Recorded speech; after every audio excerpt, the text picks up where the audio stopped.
YSR Congress party Tirupati MP గురుమూర్తి గారు Araku MP Tanujarani గారితో కలిసి నేషనల్ హ్యూమన్ రైట్స్ కమిషన్ చైర్మన్ను కలిశారు. సాయికృష్ణ మిస్సింగు అండ్ లాకప్ డెత్లో చంపేసి బూడిద చేశారనే అంశం మీద ఫిర్యాదు చేశారు. అండ్ క్రాంతి కుమార్ అని కృష్ణలంక సిఐ నాగరాజు వేధింపులు పడలేక ఆత్మహత్య చేసుకుంటున్నారని చెప్పి ఒక వీడియో రికార్డ్ చేశారు కదా, ఆయన చనిపోయారు. సో ఈ క్రాంతి కుమారు, ఈ సాయి కృష్ణ వీళ్ళిద్దరి అంశం మీద ఎన్హెచ్ఆర్సి చైర్మన్కి ఫిర్యాదు చేశారు తిరుపతి ఎంపీ గారు. ఇప్పటికే విజయవాడ మాజీ ఎంపీ కేశినేని నాని గారు కూడా డిజిటల్లీ అంటే ఆన్లైన్లో అప్లై చేసి ఉన్నారు. మరికొందరు పౌరులు కూడా ఎన్హెచ్ఆర్సీకి అప్లై చేసి ఉన్నారు. సో ఎవరి పరిధిలో వాళ్ళు. అండ్ తిరుపతి ఎంపీ గారు అయితే దాదాపు తాను ఢిల్లీలో టేకప్ చేసే విషయాలన్నీ కూడా ప్రజా సంబంధిత విషయాలే ప్రధానంగా ఉంటూ వస్తూ ఉండే, ఏదో రాజకీయం కోసం అని చెప్పి ఈ అంశాన్ని వాడుకోవాలన్న అటువంటి ఆలోచన చాలా తక్కువగా కనిపిస్తూ ఉంటుంది. అన్ని ప్రజా సంబంధిత విషయాల్లోనే ఆయన వివిధ సంస్థలను, అది కూడా వివిధ అంటే కాన్స్టిట్యూషనల్ బాడీస్ని ఆయన కలుస్తూ ఉంటారు. అయితే ఇక్కడ ఎన్హెచ్ఆర్సీ అనేది మనం సింగిల్ లైన్లో చెప్పండి, అది ఒక టూత్లెస్ టైగర్. అదొక పవర్ఫుల్గా కనిపిస్తుంది, దానివల్ల ఏమీ కాదు. టూత్లెస్ టైగర్ అంతే, అది అయ్యేది లేదు, పోయేది లేదు. ఎన్హెచ్ఆర్సీ ఇప్పటి వరకు మరీ ముఖ్యంగా ఈ 12 సంవత్సరాల్లో వాళ్ళు స్పెసిఫిక్గా ఒకరి మానవ హక్కులు కాపాడారు అన్నది ఏమీ లేదు. పోలీసుల హింస నుంచో, లాకప్లో హింస నుంచో, కస్టడీలో హింస నుంచో అబ్బా కాదుకూడదు అనుకునే ఆయన ప్రైవేట్ సంస్థలు పనిచేసే కార్మికుల హక్కులు హరించి వేయబడుతుంటే వాళ్ళకేమైనా అంతో ఇంత కంపెన్సేషన్ ఇప్పించేదానికోసం పనిచేయడం తప్పితే ఇంక ఎన్హెచ్ఆర్సీ వల్ల ఏమీ కాదు, ఒక టూత్లెస్ టైగర్ అంతే. ఇప్పుడు కంప్లైంట్ తీసుకొని ఏం చేస్తారు, రాష్ట్రానికి పంపిస్తారు. మీ వివరణ ఏంది అంటారు, వీళ్ళు ఏందో వివరణ ఇచ్చి పంపిస్తారు, అయిపోయి డిస్పోజ్ అయిపోయినట్లు ఆ పిటిషన్.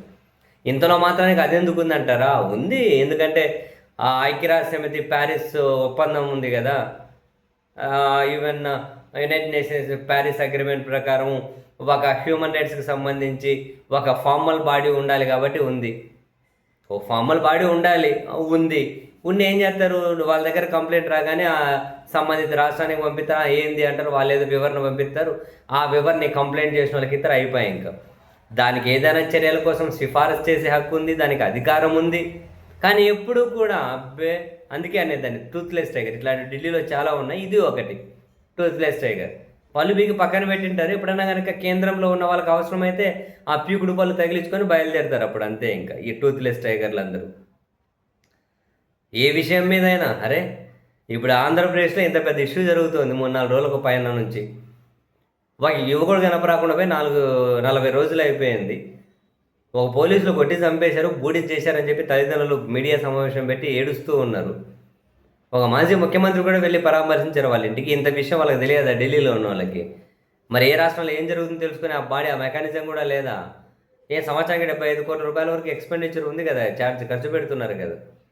ఏముందిలే ఆఫీస్ మెయింటెనెన్సు, వీళ్ళ జీతాలు, ఇంకేమన్నా ట్రావెలింగ్ ఛార్జెస్, అంతే. ఆ ఖర్చుల కోసమే. ఏం జరిగేది తెలియదు, సుమోటోగా తీసుకోరా. పోనీ ఇప్పుడు కంప్లైంట్ చేసిన తర్వాత ఏం చేస్తారు? ఏముండదు. ఏమంటే ప్రభుత్వం సహకరించదు, పోలీసులు సహకరించరు.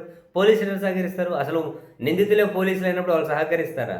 మరి వాళ్ళు ఇంకేం ప్రయత్నాలు చేస్తారు? ఏమి చేయరు. ఉండాలంటే ఉండాలి.